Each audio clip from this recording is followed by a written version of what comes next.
What's up, YouTube? It's the Action Figure Grader coming back to you with another price guide. And this time we're going to take a look at mint on card, vintage Kenner Star Wars items. I've got a couple of mint and sealed box kind of items that are not specifically action figures. But I got a thank you to mention before we start. David G.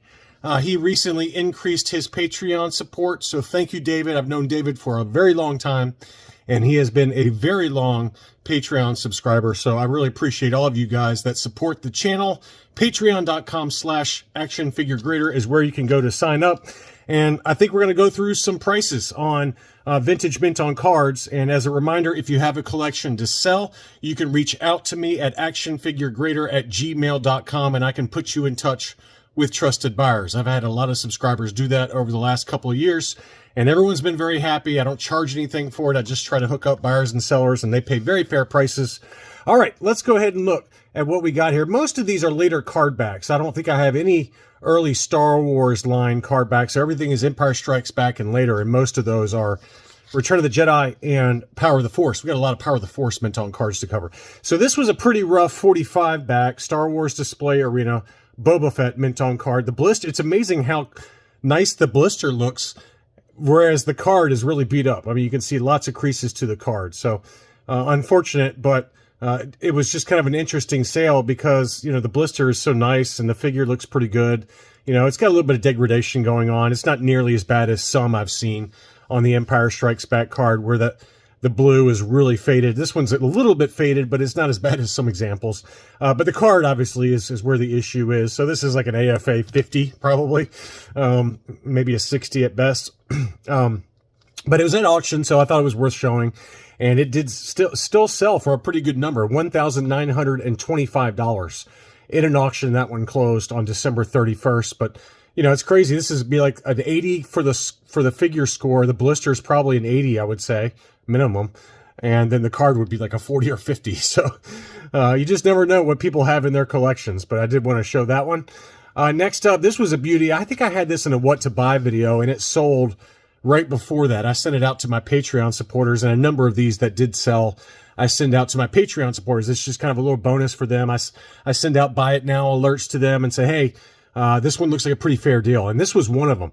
This was a beautiful Palitoy AT-AT Commander, and it was unpunched, UKG 80%, crystal clear blister, and it's got that very coveted Palitoy logo, as you can see there, 80, 80, 85, 45 back A.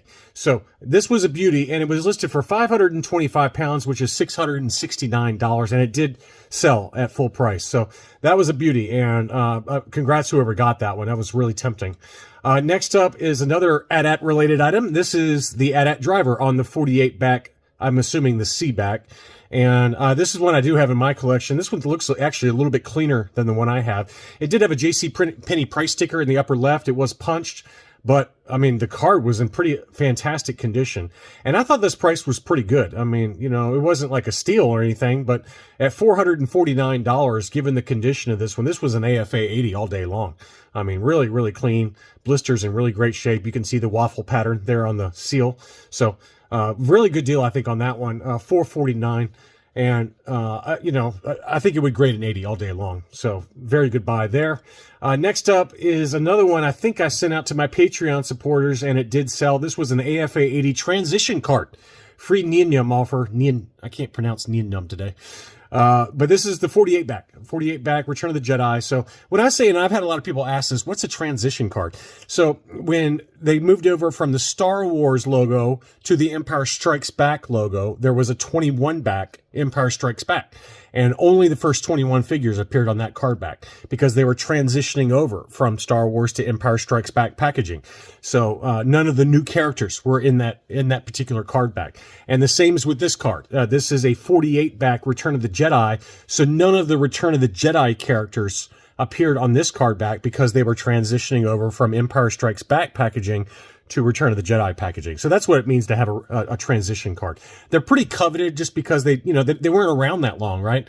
The production numbers are necessarily a lot less than some of the later card backs for the Return of Jedi, later card backs for the Empire Strikes Back, because they want to get those new characters out there, right? The new movie is out. The new packaging's out. They want to push the new characters that people want to collect. So they're typically, the transition cards are pretty coveted for that reason. There's just not many of them out there. And plus they look cool. I mean, the 21 back Empire Strikes Back card's got the free secret Star Wars action figure offer. It's a big, what's the secret? It's a secret. It's just kind of cool. And then you have this one where it's really pops, especially on this card back with the Luke name pill, the background behind the blister, and then that blue that's on the Neonum offer. So that really pops, especially on that Luke. So this was graded AFA 80. I mean, you could make an argument that it was maybe slightly overgraded, but they did give it a 75 score for the card, which I think is correct, just given the edge wear. You can see, a lot of edge wear around, all the way around the card. So they gave it a 75 for the card, and then an 80 for the blister, 80 for the figure. So they gave it an overall 80. I mean, I guess it's fine. I mean, whatever. I mean, I would love to have had this in my collection. I was very tempted by it. So I think I sent it out, and I think I remember saying to my Patreon supporters, if you don't buy it, I might. And they did. They bought it. So it was listed for $700, and the best offer that was accepted was $600. So I thought that was a good deal, given that there was another AFA 80 that sold at Hakes last year that I bid on. The only reason I remember this is because I bid on it. And it was an AFA 80, same card back, and it sold for $850-ish, somewhere in that ballpark, $820, somewhere in there. And I finished second in that bidding. So this was a good deal, relative to that one. Now, I did have the Toys R Us price sticker, which some people don't like. So that probably kept the price down. And this presents, I mean, in my opinion, this presents like a 75 just because there's so much edge wear to the card. But nevertheless, I still would have liked to have had that one. That was very nice and a good pickup at $600. That's a price I would have paid all day long. This was a sneaky deal, and I had this in my watch list forever, and I keep forgetting to show it, so I'm going to include it in this one. But this was listed, and there was only one bid on it for $115, but it was the Gamorrean Guard, and it was the Lily Letty version. So you can see in the lower left, it's the Made in Mexico. And I knew when I looked at it, when the auction was going, I knew I should have put this in my what to buy video, but I forgot about it. I was gonna include it, say, hey, this is good buy, because I knew it had to have been the Made in Mexico because it was a clear blister. And usually when it's a clear blister for these Return of the Jedi card backs, they're almost always, especially these later card backs, these 65 backs and 77 backs, they're almost always Lily Letty because they stay clear. Whereas the US cards had like a flame retardant in the blister. The chemical was used in the blister, and so that causes it to yellow. So when I saw this one, I meant to show it to you guys, and I forgot. But so somebody got a really good deal because it was in really great shape.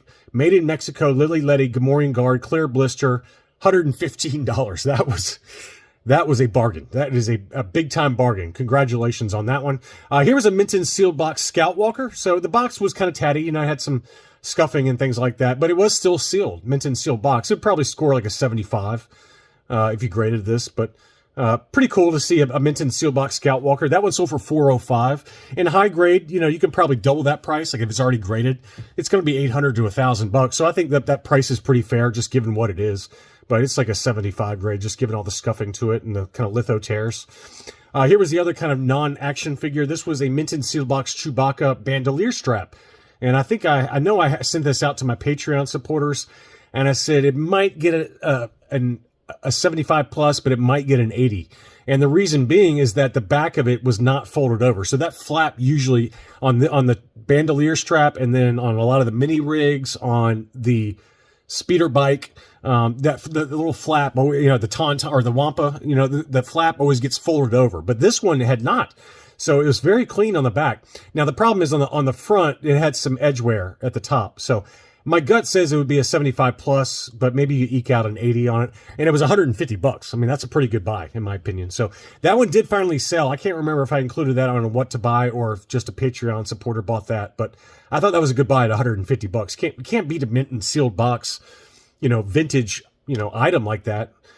For $150. I mean, that's a good buy in my opinion. Here's another one I sent out to my Patreon supporters that did sell. This was a beautiful Hong Kong 77A Neonum. And, it was almost clear. It was not quite clear. The top left corner was a little bit yellowed, but that was it. And I think I also included this in my last what to buy video a couple weeks ago. And so it did sell very shortly after that. I don't know if any of you all bought it, but I think this would grade an 80 all day long, and it's a shame it's just very slightly yellowed, but that's about as close as you get to clear blisters for these U.S. Kenner cards for the Return of the Jedi. So it's just tough to find. They're almost always yellowed like that. So $150 for that, I thought was a good buy. I was tempted myself, to be honest with you. Here was a Tri-Logo Han Solo in his Hoth gear, unpunched with the KB Toys price sticker. It did have some issues with the blister. It's probably an overall 75 or 75 plus. But, again, it's one of those, it's not super tough to find the Han Hoth, but, I feel like it's less common than some of the others that are out there. So, I just thought the price was attractive, and it was also a make an offer situation. So I sent this one also out to my Patreon supporters. It was listed for $395. The best offer accepted on that was $325. So I assume that one of y'all got that. And again, I thought that was a very fair price for about a 75 plus condition Han Hoth Tri-Logo. Next up, this seller had a number of vintage mocks that were none of them were perfect, but I thought they were worth showing because there's some good values out there. Here was Chief Chirpa. Now, it did have a price tag written on the name pill there, $1.95, and it was, slightly yellowed blister, but overall pretty decent shape. And that one did sell for $149. This Boushh was probably the most tempting. It did have a couple of very small creases at the top of the card, but even that one still sold at $305. This is probably like a 75, 80, 85 in terms of the scores. Probably would be a 75 plus in my book just because of the creasing in the upper right-hand corner there. But, I got a Tri-Logo that I just picked up that has a pretty, not a bad crease, but it's a very noticeable crease on the back of the card, and it doesn't show up on the front of the card. Kind of similar to what this one does. And AFA gave it an 85 score for the card. So I'm sure I'll show it to you soon in a, kind of a recent pickups video. Now, this crease does show up on the front of the card. Mine did not, but they still gave it an 85 subscore for the card, which I was really shocked by. So that was the most overgraded subscore I've seen in a while from AFA, but I'll show that to you guys later. I didn't really care. It was certainly disclosed and all that stuff, but I just thought it was interesting that, you can never predict what these grading companies are going to do when they look at creases and things. But I think this is overall 75 plus grade. And that one's sold for $305. So I was a little surprised it went that high. But, the blister yellowing is not too bad. Blister was in really good shape. It was unpunched. And, just kind of a clean presentation. So I could see the appeal on that one. And very nice figure. This was also the Taiwan Boushh, which I find it harder to find. The Taiwan version of Boushh. You never see it high grade, loose graded. I'm still looking for one, and I've got a baggie for her, but to get a loose graded AFA 85 Taiwan Boushh is very difficult because the torso piece yellows, and you can kind of see it even on this one inside the blister. You see how there's a faint color difference between the torso piece and her legs. Right in here, it's just that piece tends to yellow, and it's very, very difficult to get a high grade Taiwan COO for Boushh, and that's been my experience anyway.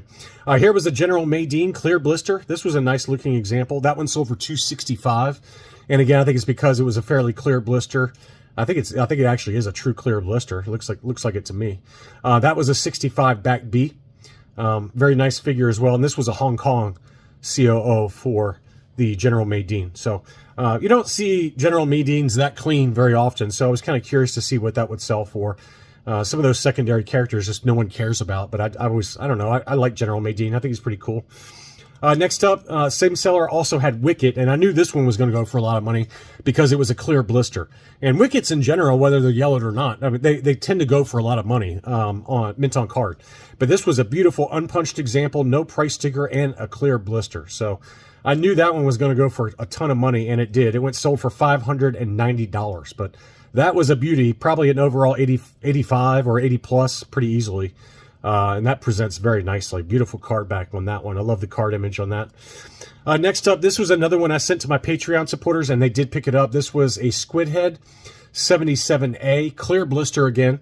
So the clear blisters are out there, and this card wasn't perfect. It had a slight kind of crease right there on the front of the card, but I just thought it was a nice, clean presentation. It would probably still score an 80, would be my guess. This is a case where the crease only shows up on the front, doesn't show up on the back really. And usually the grading companies will ding it 5 points like this, unless it's the other way around. So, for example, if the crease is on the back, but doesn't show up on the front. They don't ding you nearly as much as they would on this one, where there's a slight crease on the front. And, so they'll probably give it like a 75 score for the card, and then 85s for the blister and for the figure. So I think it would eke out an 80 pretty easily, and it presents very nicely. Now, it was listed for $150, and it sold for $130. $130 for a clear blister 77A squid head. Next up was a Lando. We're going to dig into I think the rest of these are all Power of the Force. So here was a Lando, General Lando, unpunched card, and pretty decent condition. It had a little crease in the lower right-hand corner. But that one sold for $315, which I thought was a pretty good deal there. Next up was another one I sent to my Patreon supporters, and it did sell. This was and I think I might have also shown it on a What to Buy video, but this was an AFA 80 Ramba, and it was listed for $370. The photos were terrible. I mean, the seller needs to do a better job with the photos, but beautiful unpunched example. AFA 80, 80, 80, 85 were the sub-scores on that, but, these photos did not help sell the product, that's for sure. 370 was what it was listed for. It sold for $335. So that's a number I'd pay all day long for a beautiful Ramba. Next up was an Imperial Dignitary, and this one was a CAS 85. It was a punched example, no price sticker, but maybe some sticker residue on the front of the card there. But that was a pretty nice looking Imperial Dignitary. Straight 85s for the sub-score on that one. That one sold for $370. That's a good buy there. Very inexpensive, really, for what that was. Here was a CAS 80 Luke Skywalker. It was unpunched, pretty heavy yellowing on that one. That one sold for $443. And same seller also had a CAS 75 R2-D2 pop-up lightsaber. Very heavy yellowing, and it was unpunched. The card got a 75 blister 85 figure 80 on that one, and that one sold for $900. So, probably pretty fair. I think all of those prices were pretty fair for what they were, if not even low for the Imperial Dignitary.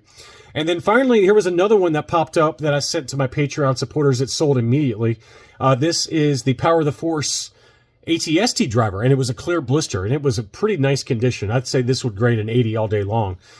Beautiful, beautiful shape to the card and to the blister. And we've talked about this one in the past and how it seems like for the Power of the Force ATST driver, it always stays clear. I don't know what it is. You would think that if it's the flame retardant inside the blister that causes a lot of these US Return of the Jedi and Power of the Force cards to yellow, why does it not do it for the ATST driver? I don't know. But the Power of the Force version of the ATST driver almost always is clear blister. So maybe it's some interaction between the figure's plastic and the plastic of the blister. I don't know. But that was a beauty, and it was listed for 275 pounds, which is $350 and that's what it sold for very quickly, I assume, to one of you Patreon supporters. So anyway, I hope you enjoyed this look at recent Mint on Card sales. Thanks as always for watching, and I'll be back soon.